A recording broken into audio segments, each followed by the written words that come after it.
Team bahay na naman nga ang inyong ina dahil nandito ako sa aking munting tahanan. Binabati ko kayo ng magandang umaga, magandang gabi at kung anong oras nung man ito napanood, kumusta na kayong lahat at what's up mga lods? So ayan nga, sa katulad ko mga ina, ano pa ba mga ginagawa natin sa loob ng ating tahanan? Kundi maglinis, maghugas ng plato, magluto, maglaba at kung ano-ano pa na pwede nating gawin. Minsan nagiging karpintero din tayo. Ganon, so char. So ang malapit at masakit na katotohanan minsan ay nasasabihan tayong wala tayong ambag at wala naman tayong maitulong. 'Di ba? Ang lungkot lang, ganon. Pero kahit ano pa man yung marinig natin, tuloy-tuloy pa rin tayo sa ating pagtatrabaho. Ginagampanan pa rin natin ang ating pagiging ina. 'Di ba? Nabubulol lang ako talaga.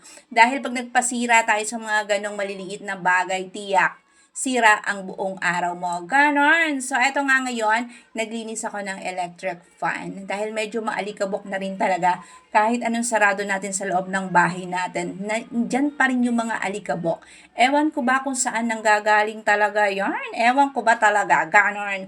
So, dahil nga mataas ang kuryente ngayon dahil sa init ng panahon. So, kailangan nating magtipid. Pero hindi natin maiiwasan na hindi tayo gumamit ng ventilador, aircon o kung ano pa yan na pampalamig, ganon. So, ayan nga, eto, nahirapan talaga akong isuksok yung dito, yung LEC dahil hindi ko talaga matumbok. Siguro natagalan talaga ako dyan. Pero syempre hindi naman tayo pwedeng sumuko na lang. Lumalaban talaga tayo. Ganon. Kaya ayan, ipasa ko rin siya. O, diba? Yun lang. Salamat sa panonood. Bye!